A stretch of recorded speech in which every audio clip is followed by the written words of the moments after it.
Naiilang nga sa akin lumaban yung tumalo sa'yo! Sino pa ang lolo mo? Nakakadiri. Paano ko tutupayin lolo mo walang tite?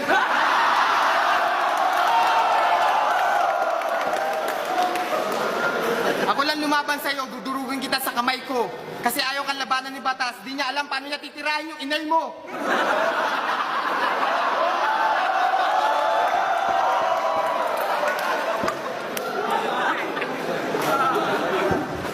Kala ko yung banat mo nung una, sabi ko, wow, matindi yan. Putang inang Bisaya. Alam mo naman, di ko maintindihan.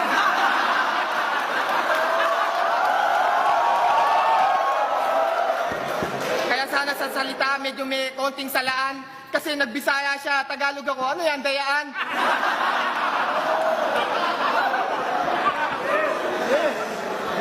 Hindi kita nakita ngayon, pero nakita kita kanina. Na itong gago, masyadong hassle to. Tapos yung tsura, parang Jack Sparrow. Hindi, mukhang Jack Russell to.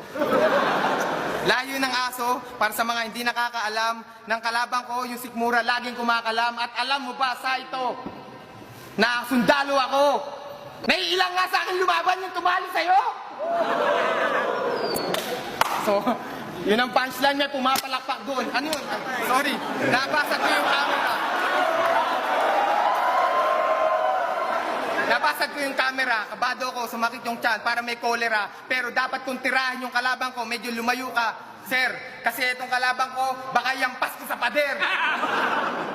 Hindi ko lang mahawakan. Last line, sabi ni Enigma, ito pala yung tunay na maligwa. Pero teka, mukhang Belgian Malinois.